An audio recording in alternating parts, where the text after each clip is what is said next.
ಮುಖ್ಯ ಅತಿಥಿಗಳಾಗಿ ನಮ್ಮವರೇ ಆದಂತಹ ಶ್ರೀ DS ರಾಜ್ಪುರೇತ್ ಅವರಿದ್ದಾರೆ.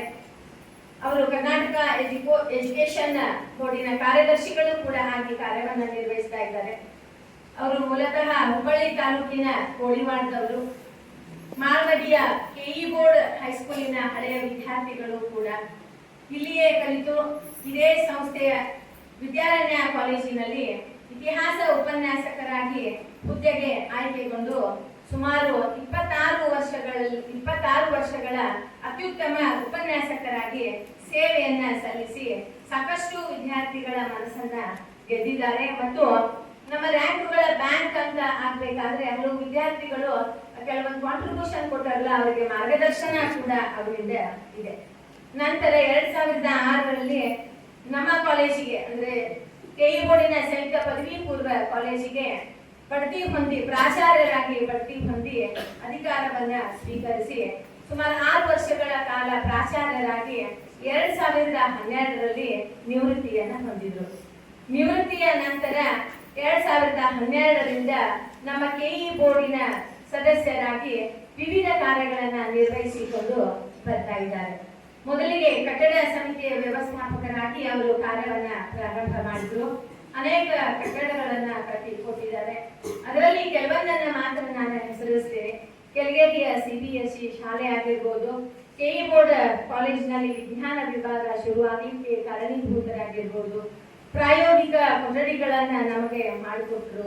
ಅದೇ ರೀತಿಯಾಗಿ ಡಿಜಿಟಲ್ ಗ್ರಂಥಾಲಯವನ್ನ ಕಟ್ಟಿಸಿಕೊಟ್ಟಿದ್ದಾರೆ. KE ಬೋರ್ಡಿನ ಇಂಗ್ಲಿಷ್ ಮೀಡಿಯಂ ಹೈಸ್ಕೂಲು ಹಾಗೂ CBSE school, Karnataka English medium school, ಹಾಗೆ ಪ್ರಥಮ ದರ್ಜೆ ಕಾಲೇಜು, ಅನೇಕ ವಾಣಿಜ್ಯ ಸಂಕೀರ್ಣಗಳು. ಅನೇಕ ವರ್ಷಗಳಿಂದ ನಮ್ಮ ಬೋರ್ಡ್ ಆಫೀಸಿನ ಪಕ್ಕದಲ್ಲಿ ಖಾಲಿ ಉಳಿದ ಜಾಗ ಇತ್ತು. ಸೊ ಆ ಖಾಲಿ ಉಳಿದ ಜಾಗದಲ್ಲಿ ಶಿಕ್ಷಕರ ತರಬೇತಿ ಕೇಂದ್ರವನ್ನ ಸ್ಥಾಪಿಸಿದ್ದಾರೆ. ವಾಣಿಜ್ಯ ಸಂಕೀರ್ಣಗಳನ್ನ ಇಟ್ಕೊಂಡಿದ್ದಾರೆ. ಆಡಳಿತ ಕಚೇರಿ ಮುಂತಾದವು ಎಲ್ಲವೂ ಅವರ ಒಂದು ಈ ಕಟ್ಟಡ ಸಮಿತಿಯ ವ್ಯವಸ್ಥಾಪಕರು ಅಂತ ನಿರ್ವಹಿಸುವಾಗ ಮಾಡಿಕೊಟ್ಟಂತವುಗಳು ಅಂತ ಹೇಳಲಿಕ್ಕೆ ನಮಗೆ ಬಹಳ ಹೆಮ್ಮೆ ಅನಿಸ್ತದೆ. ಇವತ್ತು ದಿವಸ ಈ ಕಾಲೇಜ್ ಯೂನಿಯನಿನ ಕ್ಲೋಸಿಂಗ್ ಫಂಕ್ಷನ್. ಈ ಕ್ಲೋಸಿಂಗ್ ಫಂಕ್ಷನ್ ಅಂದರೆ ಸಾಮಾನ್ಯವಾಗಿ ಕಾಲೇಜಿನಲ್ಲಿ ನಡೀತಕ್ಕಂಥ ಕೊನೆಯ ಕಾರ್ಯಕ್ರಮ ಅಂತ. ಕೊನೆಯ ಕಾರ್ಯಕ್ರಮ ಅಂದರೆ ನಿಮ್ಮ ಕ್ಲಾಸಿನ ಕೊನೆ ಅಲ್ಲ, ಇದು ಕಾರ್ಯಕ್ರಮದ ಕೊನೆ. ಇನ್ನು ಮುಂದೆ ನೀವು ಮಾಡಬೇಕಂಥ ಕಾರ್ಯ ಬಹಳಷ್ಟಿದೆ. ಅಂದರೆ ಪರೀಕ್ಷೆ ಪ್ರಾರಂಭವಾಗುವವರೆಗೆ ಅತ್ಯಂತ ನಿಷ್ಠೆಯಿಂದ ಮನೆಯೊಳಗೆ ಕೂತು ನೀವು ಅಭ್ಯಾಸವನ್ನು ಮಾಡಿ ಚೆನ್ನಾಗಿ ಪರೀಕ್ಷೆಯಲ್ಲಿ ಪಾಸ್ ಆಗಬೇಕು. ಈಗಿನ ಪರಿಸ್ಥಿತಿ ಹೇಗಿದೆ ಅಂದರೆ ನೀವೆಲ್ಲ ಕೇವಲ ಏನು ಮಾತ್ರವಲ್ಲ, ಪಾಲಕರು ಕೂಡ ಮಾರ್ಕ್ಸ್ವಾದಿಗಳಾಗಿಬಿಟ್ಟೆ. ಮಾರ್ಕ್ಸ್ವಾದಿ ಅಂದರೆ ಕಮ್ಯುನಿಸ್ಟ್ ಅಂತಲ್ಲ, ಮಾರ್ಕ್ಸ್ಗಳನ್ನು ಪಡೆಯತಕ್ಕಂಥದ್ದು. 94%, ಅಯ್ಯೋ 94 ಮಾಡಿದ್ದೆ, ಇನ್ನೊಂದು 4 ಮಾಡಿ 98 ಆಗ್ತಿತ್ತು, 99 ಆಗ್ತಿತ್ತು. ನಾವು ಒಂದು ಕಾಲಕ್ಕೆ ಇದೇ ಶಾಲೆ ಒಳಗೆ ಕೂತು ಇದೇ ಶಾಲೆ ಒಳಗೆ ಅಭ್ಯಾಸ ಮಾಡಿ ಹೆಂಗೆ ಕೂತೀವಿ ಹಿಂಗೆ ನಾವು ಕೂತಿರ್ತಿದ್ವಿ. ಆವಾಗ ನಮ್ಮ ಪರೀಕ್ಷೆಗೆ ಬೇರೆ ಇರ್ತಿತ್ತು. 65-70% ಮಾಡ್ಯಾರಂದ್ರೆ ಅವ ರ್ಯಾಂಕ್ ಸಿಗ್ತಾನೆ. ಈಗ 65-70% ಮಾಡ್ಯಾರ ಏನು ಇಲ್ಲೇ ಇಲ್ಲ, ನನಗೆ ನಥಿಂಗ್. 90, 95, 96, 98, 99ವರೆಗೂ ಈಗ ಪರ್ಸೆಂಟೇಜ್ ಮಾಡ್ತಕ್ಕಂಥ ಕಾಲ ಇದೆ. ಆದರೆ ಇಷ್ಟೊಂದು ಪರ್ಸೆಂಟೇಜ್ ಯಾಕೆ ಮಾಡಬೇಕು? ಯಾಕೆ ಪರ್ಸೆಂಟೇಜ್ ಮಾಡಬೇಕು ಅಂದರೆ ನಿಮ್ಮ ಕಾಲಘಟ್ಟದ ಎರಡನೇ ಘಟ್ಟ ಇದೆ.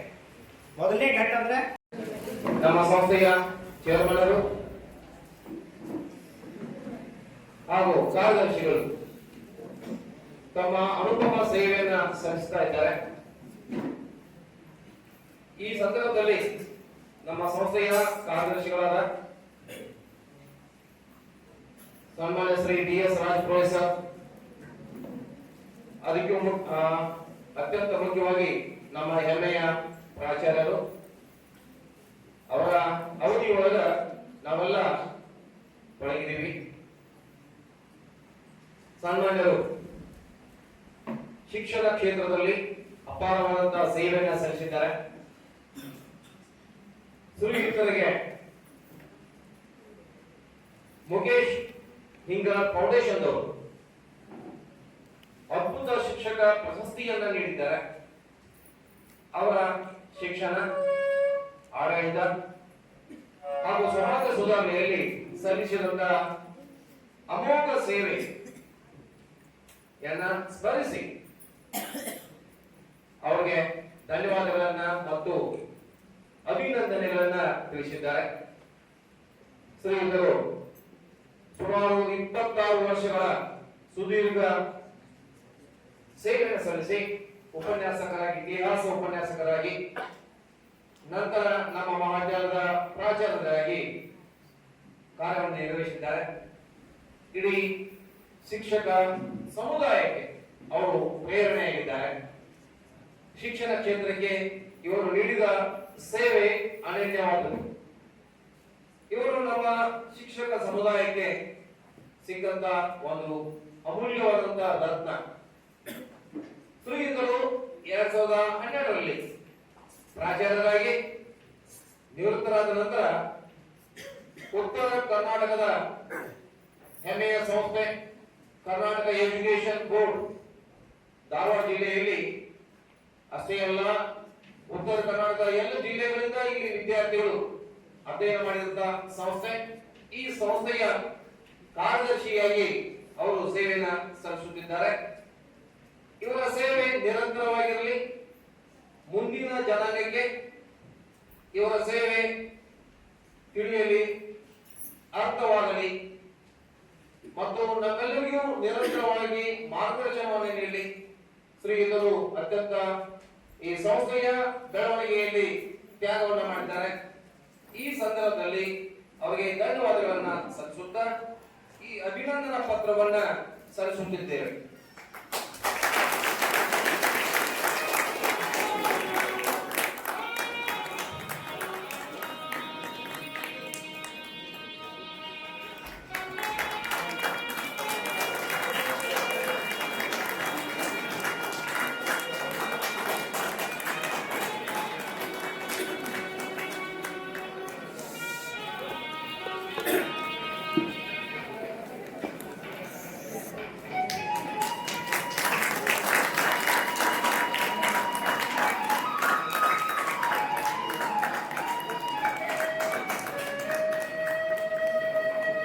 ಸನ್ಮಾನ್ಯ ಶ್ರೀ ಶ್ರೀಕಾಂತ್ ಪಾಟೀಲ್ ಸರ್ ಇವ್ರಿಗೂ ಸಹಿತ ಪ್ರಶಸ್ತಿ ಲಭಿಸಿದೆ.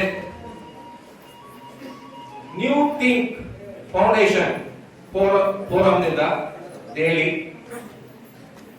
This foundation provides a unique opportunity for various activities.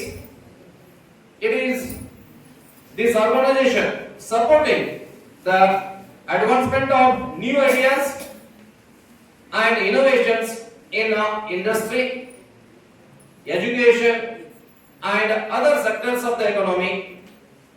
Our beloved KE board chairman Sri Srikanth Patel sir made several remarkable service in our institution. For his excellence service in education, New Think Foundation Delhi presented Bharata Shiksha Ratna Award to our beloved Chairman Sri Srikanth Patel sir on 6th June 2025 on the occasion of National Summit held in Goa. New Think Forum awarded certificate in excellence Bharata Shiksha Ratna Award and proudly presented to our Karnataka Education Board Chairman Sri Srikanth Patel sir for outstanding achievement and remarkable role in education. Thank you one and all. ಈ republic day ದಿವಸ RN Shetty ಗ್ರೌಂಡ್ನಲ್ಲಿ ಈ ನೀವೆಲ್ಲ ವಿದ್ಯಾರ್ಥಿನಿಯರು ಒಂದು ಅದ್ಭುತ ಪ್ರದರ್ಶನವನ್ನು ಮಾಡಿದಿರಿ. ಅದೇ ಸಿಂಧೂರ್ ಆಪರೇಷನ್ ಬಗ್ಗೆ ನೀವು ಅದನ್ನ ಅಭಿನಯ ಮಾಡಿದಿರಿ. ಇದರ ಬಗ್ಗೆ ಮೇಡಮ್ ಕಡಪಟ್ಟಿ ಅವರು ನನಗೆ ವಾಟ್ಸಪ್ನಲ್ಲಿ ಕಳಿಸಿದ್ರು. ನಾನು ಅವರಿಗೆ ನನ್ನ ವೈಯಕ್ತಿಕವಾಗಿ ಅವರಿಗೆ ಕಳಿಸಿ ಅತಿ ಉತ್ತಮವಾಗಿದೆ, ಸಿಂಧೂರ್ ಆಪರೇಷನ್ ಭಾರತದಲ್ಲಿ ಅತಿ ಮುಖ್ಯ ಆಗಿತ್ತು, ಅದನ್ನು ಪ್ರದರ್ಶನ ಮಾಡಿದ್ದಾರೆ. ಅದಕ್ಕೆ ತಮಗೆ ಮತ್ತು ಈ ಪಾತ್ರ ಕೊಟ್ಟ ಎಲ್ಲ ವಿದ್ಯಾರ್ಥಿಗಳಿಗೆ ನನ್ನ ಹಾರ್ಟಿ ಕಾಂಗ್ರಾಚುಲೇಷನ್ ಅಂತ ಅಲ್ಲಿ ಹೇಳಿದ್ದೇನೆ. ಈ ಪರ್ಸನಲಿಟಿ ಎಲ್ಲರಿಗೂ ಕಾಂಗ್ರಾಚುಲೇಷನ್ ಹೇಳ್ತಾ ಇದ್ದೇನೆ. ಅದೇ ರೀತಿ ಇಂದು ಪಡೆದ ಈ ಪಾರಿತೋಷಿಕ ಪಡೆದ ಎಲ್ಲ ವಿದ್ಯಾರ್ಥಿನಿಯರಿಗೆ ನನ್ನ ಅಭಿನಂದನೆಗಳು. ಅದೇ ರೀತಿ ಅದ್ಭುತ ಶಿಕ್ಷಕ ಪ್ರಶಸ್ತಿ ಪಡೆದ ನಮ್ಮ DS ರಾಜ್ ಪುರೋಹಿತರಿಗೆ ಅಭಿನಂದನೆಗಳನ್ನು ಹೇಳ್ತಾ ಇದ್ದೇನೆ. ಅದೇ ರೀತಿ ನಮ್ಮ ಚೇರ್ಮನ್ ಆದ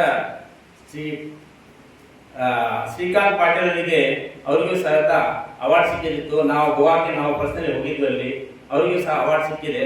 ಅವರ ಅನುಪಸ್ಥಿತಿಯಲ್ಲಿ ಸಹ ಅವರಿಗೆ ಅಭಿನಂದನೆಯನ್ನು 8/8/2025 ರಾಷ್ಟ್ರೀಯ ಕ್ರೀಡಾ ದಿನಾಚರಣೆ ಅಂಗವಾಗಿ ಕೆ ಬೋರ್ಡಿನ ಅಂಗಸಂಸ್ಥೆಗಳ ರೋಡ್ ರೇಸ್ ಕ್ರೀಡೆಯನ್ನು ಏರ್ಪಡಿಸಲಾಗಿತ್ತು. ಈ ಕ್ರೀಡೆಯಲ್ಲಿ ಕುಮಾರಿ ಸಂಜನಾ ಯರಗಟ್ಟಿ ಪ್ರಥಮ ಸ್ಥಾನವನ್ನು, ಕುಮಾರಿ ಸ್ವಾತಿ ಲಮಾಣಿ ತೃತೀಯ ಸ್ಥಾನ ಹಾಗೂ ಪುರುಷರ ವಿಭಾಗದಲ್ಲಿ ಕುಮಾರ್ ಪರಶುರಾಮ್ ತೃತೀಯ ಸ್ಥಾನವನ್ನು ಪಡೆದುಕೊಂಡಿದ್ದಾರೆ. ದಿನಾಂಕ 23/9/2025 ನಡೆದ ಜಿಲ್ಲಾ ಮಟ್ಟದ ಬಾಲ್ ಬ್ಯಾಡ್ಮಿಂಟನ್ ಕ್ರೀಡಾ ಸ್ಪರ್ಧೆಯಲ್ಲಿ ಭಾಗವಹಿಸಿದ ನಮ್ಮ ಕಾಲೇಜಿನ ವಿದ್ಯಾರ್ಥಿಗಳು ದ್ವಿತೀಯ ಸ್ಥಾನವನ್ನು ಪಡೆದುಕೊಂಡಿದ್ದರು. ಕುಮಾರ್ ಮಹೇಶ್ ನಿತಿನ್ ಹಾಗೂ ವಿಜಯ್ ಇವರು ರಾಜ್ಯ ಮಟ್ಟಕ್ಕೆ ಆಯ್ಕೆಗೊಂಡಿರುತ್ತಾರೆ. ದಿನಾಂಕ 22 ಹಾಗೂ 23ನೇ ತಾರೀಕು 9ನೇ ತಿಂಗಳು 2025 ತಾಲೂಕು ಮಟ್ಟದ ಅಥ್ಲೆಟಿಕ್ಸ್ ಕ್ರೀಡಾಕೂಟ ಜರುಗಿದವು. ಈ ಕ್ರೀಡೆಗಳಲ್ಲಿ ಪುರುಷರ ವಿಭಾಗದ 5000 ಮೀಟರ್ ನಡಿಗೆ ಸ್ಪರ್ಧೆಯಲ್ಲಿ ಕುಮಾರ್ ಶಿವಾನಂದ್ ಟಕ್ಕಣ್ಣವರ್ ದ್ವಿತೀಯ ಸ್ಥಾನವನ್ನು ಹಾಗೂ ಮಹಿಳೆಯರ 3000 ಮೀಟರ್ ಓಟದ ಸ್ಪರ್ಧೆಯಲ್ಲಿ ಕುಮಾರಿ ಸ್ವಾತಿ ಲಮಾಣಿ ಪ್ರಥಮ ಸ್ಥಾನವನ್ನು ಪಡೆದುಕೊಂಡರು. ರೋಡ್ ರೇಸ್ ಕ್ರೀಡಾ ಸ್ಪರ್ಧೆಯನ್ನು ಸಹ ಜರುಗಿಸಲಾಗಿತ್ತು. ಇದರಲ್ಲೂ ಸಹ ಕುಮಾರಿ ಸಂಜನಾ ಯರಗಟ್ಟಿ 3ನೇ ಸ್ಥಾನ, ಕುಮಾರಿ ಸ್ವಾತಿ ಲಮಾಣಿ 4ನೇ ಸ್ಥಾನ ಹಾಗೂ ಕುಮಾರಿ ಭೂಮಿಕಾ ವಾಡ್ರ್ 5ನೇ ಸ್ಥಾನವನ್ನು ಪಡೆದುಕೊಂಡಿರುತ್ತಾರೆ. ಈ 3 ವಿದ್ಯಾರ್ಥಿನಿಯರು ಜಿಲ್ಲಾ ಮಟ್ಟಕ್ಕೆ ಆಯ್ಕೆಗೊಂಡರು. ದಿನಾಂಕ 11/10/2025 ಜಿಲ್ಲಾ ಮಟ್ಟದ ಅಥ್ಲೆಟಿಕ್ಸ್ ಸ್ಪರ್ಧೆಗಳು ಜರುಗಿದವು. ಈ ಸ್ಪರ್ಧೆಗಳಲ್ಲಿ ಪುರುಷರ ವಿಭಾಗದಲ್ಲಿ 5000 ಮೀಟರ್ ನಡಿಗೆ ಸ್ಪರ್ಧೆಯಲ್ಲಿ ಕುಮಾರ್ ಶಿವಾನಂದ್ ಟಕ್ಕಣ್ಣವರ್ 3ನೇ ಸ್ಥಾನವನ್ನು, ಮಹಿಳೆಯರ ವಿಭಾಗದಲ್ಲಿ ರೋಡ್ ರೇಸ್ ಕ್ರೀಡೆಯಲ್ಲಿ ಕುಮಾರಿ ಸಂಜನಾ ಯರಗಟ್ಟಿ ಪ್ರಥಮ ಸ್ಥಾನವನ್ನು ಪಡೆದುಕೊಂಡು ರಾಜ್ಯ ಮಟ್ಟಕ್ಕೆ ಆಯ್ಕೆಗೊಂಡರು. ದಿನಾಂಕ 14/11/2025 ಕಾಲೇಜಿನ ವಾರ್ಷಿಕ ಕ್ರೀಡಾಕೂಟವನ್ನು ಜರುಗಿಸಲಾಯಿತು. ಎಲ್ಲ ಕ್ರೀಡಾ ಸ್ಪರ್ಧಿಗಳು ಬಹಳ ಆಸಕ್ತಿಯಿಂದ ಈ ಕ್ರೀಡೆಗಳಲ್ಲಿ ಭಾಗವಹಿಸಿದರು. ಪ್ರಥಮ ಬಾರಿಗೆ ನಮ್ಮ ಕಾಲೇಜು ಮಟ್ಟದಲ್ಲಿ ಹೌಸ್ಗಳನ್ನು ನಿರ್ಮಿಸಿ ಸ್ಪರ್ಧೆಗಳನ್ನು ಏರ್ಪಡಿಸಲಾಗಿತ್ತು. ಅದೇ ಸಂದರ್ಭದಲ್ಲಿ ಇಂಟರ್ ಹೌಸ್ ಕ್ರಿಕೆಟ್ ಪಂದ್ಯಾವಳಿಯನ್ನು ಸಹ ಜರುಗಿಸಿದೆವು. ದಿನಾಂಕ 20/12/2025 ಕೆ ಬೋರ್ಡಿನ ಅಂಗಸಂಸ್ಥೆಗಳ 4ನೇ ವಾರ್ಷಿಕ ಕ್ರೀಡಾಕೂಟ ಜರುಗಿಸಲಾಯಿತು. ಈ ಕ್ರೀಡಾ ಸ್ಪರ್ಧೆಯಲ್ಲೂ ಸಹ ಕಾಲೇಜಿನ ವಿದ್ಯಾರ್ಥಿಗಳು ಅತ್ಯುತ್ತಮ ಪ್ರದರ್ಶನವನ್ನು ನೀಡಿದ್ದಾರೆ. ಮಹಿಳಾ ವಿಭಾಗದ ಸಮಗ್ರ ವೀರಾಂಗನೆ ಪ್ರಶಸ್ತಿಯಲ್ಲಿ ದ್ವಿತೀಯ ಸ್ಥಾನವನ್ನು ಪಡೆದು ನಮ್ಮ ಮಹಾವಿದ್ಯಾಲಯಕ್ಕೆ ಎಲ್ಲ ಕ್ರೀಡಾ ಸ್ಪರ್ಧಿಗಳು ಬಹಳ ಕೀರ್ತಿಯನ್ನು ತಂದಿದ್ದಾರೆ. ಅವರೆಲ್ಲರಿಗೂ ಸಹಿತ ಧನ್ಯವಾದಗಳು.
ಇಲಾಖಾ ನಿಯಮಗಳ ಪ್ರಕಾರ 11 ಸಾಂಸ್ಕೃತಿಕ ಕಾರ್ಯಕ್ರಮಗಳು ನಮಗೆ ಕೊಟ್ಟಿದ್ರು. ಆ ಒಂದು ಸಾಂಸ್ಕೃತಿಕ ಕಾರ್ಯಕ್ರಮಗಳನ್ನ ನಾವು 1 by 1 ಪರ್ಟಿಕ್ಯುಲರ್ಲಿ ಅದಕ್ಕೊಂದು ಡೇಟ್ ಅನ್ನ ಫಿಕ್ಸ್ ಮಾಡಿ ಪೀರಿಯಡ್ ನಮ್ಗೆ ಶಾರ್ಟ್ ಕೊಟ್ಟಿದ್ರು. ಆ ಒಂದು ವಾರದೊಳಗನೆ ಪ್ರತಿಯೊಂದು ಕೂಡ ಲೈಕ್ ಟೈಮ್ ಟೇಬಲ್ ಮಾಡ್ಕೊಂಡು ನಾವು ಈ ಕಾರ್ಯಕ್ರಮವನ್ನ ಯಶಸ್ವಿಯಾಗಿ ಎಲ್ಲ ಸಾಂಸ್ಕೃತಿಕ ಕಾರ್ಯಕ್ರಮಗಳನ್ನ ನೆರವೇರಿಸಿದ್ವಿ. ಅದರಲ್ಲಿ ಪ್ರಥಮ, ದ್ವಿತೀಯ ಮತ್ತು ತೃತೀಯ ಸ್ಥಾನವನ್ನ ಪಡೆದಿರ್ತಕ್ಕಂತಹ ವಿದ್ಯಾರ್ಥಿಗಳನ್ನ ತಾಲೂಕಾ ಮಟ್ಟಕ್ಕೆ ನಾವು ಕಳಿಸ್ಕೊಟ್ಟಿವಿ. ಇನ್ನ ನಂತರದಲ್ಲಿ ರಾಮೇಶ್ವರಿ ಹಿರೇಗೊಪ್ಪ ಅಂತಕ್ಕಂತಹ ನಮ್ಮ ವಿದ್ಯಾರ್ಥಿನಿ ಈ ಕೆಂಪೇಗೌಡರ ಬಗ್ಗೆ ಪ್ರಬಂಧವನ್ನ ಮಂಡಿಸಿ ಅದರಲ್ಲಿ 3,000 ರೂಪಾಯಿಯ ಈ ಒಂದು ಪುಸ್ತಕಗಳನ್ನ ಅವರು ಬಹುಮಾನವಾಗಿ ಪಡೆದುಕೊಂಡರು. ಇವತ್ತಿನ ದಿವಸ ಜನವರಿ 26 ಈಗಾಗಲೇ ನಿಮ್ಗೆ ಎಲ್ಲರಿಗೂ ಕೂಡ ಗೊತ್ತದ. ಜನವರಿ 26 ಸಮೂಹ ನೃತ್ಯ 100 ವಿದ್ಯಾರ್ಥಿಗಳು ಎಲ್ಲರೂ ಕೂಡ ಪಾಲ್ಗೊಂಡು ದೊಡ್ಡ ಒಂದು ಪ್ರದರ್ಶನವನ್ನ ಕೊಡ್ರಿ. ಆ ಒಂದು ಕಾರ್ಯಕ್ರಮ, ಆ ಡಾನ್ಸ್ ನೃತ್ಯ ಮುಗಿದಾದ್ಮೇಲೆ ಆ ಒಂದು ಸೀನನ್ನ ಬಹುಶಃ ಇಲ್ಲಿ ಪಾಲ್ಗೊಂಡಿರ್ತಕ್ಕಂತಹ ವಿದ್ಯಾರ್ಥಿಗಳು ನಿಮ್ಗೆ ಕಣ್ಣಾರ ನೀವು ಅಲ್ಲಿ ಕಂಡಿದ್ದೀರಿ. ಇಡೀ ವರ್ಷಕ್ಕೂ ನಡೆದಂತಹ ಈ ಒಂದು ಕಾರ್ಯಕ್ರಮದೊಳಗ ಪೋಕ್ಸೋ ಕಾಯ್ದೆ ಬಗ್ಗೆ ಇರ್ಬೋದು, ಬಾಲ್ಯ ವಿವಾಹ ಕಾಯ್ದೆ ಇರ್ಬೋದು, ಅದ್ರ ಮೇಲೆ ನಾವು ಉಪನ್ಯಾಸವನ್ನ ಕೂಡ ಹಮ್ಮಿಕೊಂಡಿದ್ವಿ, ಕಾರ್ಯಕ್ರಮಗಳನ್ನ ಕೂಡ ನಡೆಸಿದ್ವಿ. ಇವತ್ತಿನ ದಿವಸ ಈ ಒಂದು ಎಲ್ಲಾ ಸಾಂಸ್ಕೃತಿಕ ಕಾರ್ಯಕ್ರಮಕ್ಕೆ ಇದು ಮುಕ್ತಾಯ ಸಮಾರಂಭ. ಸೊ ಇವತ್ತಿನ ದಿವಸ ಶ್ರೀ ನಮ್ಮ ಸೆಕ್ರೆಟರಿ ಅವರಾದಂತಹ ಶ್ರೀ DS ರಾಜಪುರೇಶ್ ಅವರು ಅವರ ಒಂದು ಅತಿಥಿ ಸ್ಥಾನದೊಳಗ ಮತ್ತೆ ಖಜಾಂಚಿ ಅವರಾದಂತಹ ಶ್ರೀ NS ಕುಲಕರ್ಣಿ ಸರ್ ಅವರ ಒಂದು ಅಧ್ಯಕ್ಷ ಸ್ಥಾನದೊಳಗ ಇವತ್ತು ನಡೆದದ. ಸೊ ಅದಕ್ಕೋಸ್ಕರ ಇಷ್ಟು ಹೇಳಿ ನನ್ನ 2 ಮಾತನ್ನ ಅವರಲ್ಲಿಯೇ ಒಬ್ಬರನ್ನ ಅವರ ಇಚ್ಛೆಗೆ ಅನುಗುಣವಾಗಿ ಅಲ್ಲಿನೂ ಕೂಡ ನಾವು ಮತದಾನದ ಪ್ರಕ್ರಿಯೆಯನ್ನ ನಡೆಸುವುದಿಲ್ಲ. ಅದು ಅವರ ಸ್ವ ಇಚ್ಛಾ ಶಕ್ತಿಗೆ ಅನುಗುಣವಾಗಿ ಮತ್ತು ಅವರು ಹೊಂದಿರುವ ವ್ಯಕ್ತಿತ್ವದ ಆಧಾರದ ಮೇಲೆ ಪ್ರಧಾನ ಕಾರ್ಯದರ್ಶಿಯನ್ನಾಗಿ ಆಯ್ಕೆ ಮಾಡಿಕೊಳ್ಳುತ್ತೇವೆ. ವರ್ಗ ಪ್ರತಿನಿಧಿಗಳಿಗೆ ಒಂದೊಂದು ಇಲಾಖೆಗಳನ್ನ ನೀಡಿ ಅವರ ಮುಖಾಂತರ ವರ್ಷದುದ್ದಕ್ಕೂ ಕಾಲೇಜಿನ ಎಲ್ಲಾ ವಿಭಾಗಗಳ ಕಾರ್ಯವನ್ನ ನಿರ್ವಹಿಸುವಂತೆ ವ್ಯವಸ್ಥೆಯನ್ನ ಮಾಡಿಕೊಳ್ಳುತ್ತೇವೆ. 1935ರಲ್ಲಿ ನಮ್ಮ KE ಬೋರ್ಡಿನ ಒಂದು ಹೈಸ್ಕೂಲ್ ಪ್ರಾರಂಭವಾಯಿತು. 1968ರಲ್ಲಿ ಕರ್ನಾಟಕ ವಿಶ್ವವಿದ್ಯಾಲಯದಡಿಯಲ್ಲಿ PUC ಎಂಟ್ರನ್ಸ್ ಪ್ರಾರಂಭ ಆಯಿತು. ಮುಂದೆ 1972ರಲ್ಲಿ PU ಬೋರ್ಡ್ ಪ್ರಾರಂಭವಾಗಿ ಎಂಟ್ರನ್ಸ್ ಬೋರ್ಡ್ನಲ್ಲಿ ವಿಲೀನವಾಯಿತು. ಅಂದಿನಿಂದ ಇಂದಿನವರೆಗೆ ಧಾರವಾಡ ಶಿಕ್ಷಣ ಕ್ಷೇತ್ರದಲ್ಲಿ ನಮ್ಮ ಸಂಸ್ಥೆ ಅತ್ಯಂತ ಹೆಮ್ಮೆಯ ಪ್ರತಿಷ್ಠಿತ ಸಂಸ್ಥೆ ಆಗಿ ಸ್ಥಾನಮಾನವನ್ನ ಪಡೆದುಕೊಂಡಿದೆ. ಇಂದು ನಮ್ಮ ಕಾಲೇಜಿನ ವಿದ್ಯಾರ್ಥಿ ಒಕ್ಕೂಟದ ಕಾರ್ಯಚಟುವಟಿಕೆಗಳ ಮುಕ್ತಾಯ ಸಮಾರಂಭ. ಈ ಸಮಾರಂಭಕ್ಕೆ ಮುಖ್ಯ ಅತಿಥಿಗಳಾಗಿ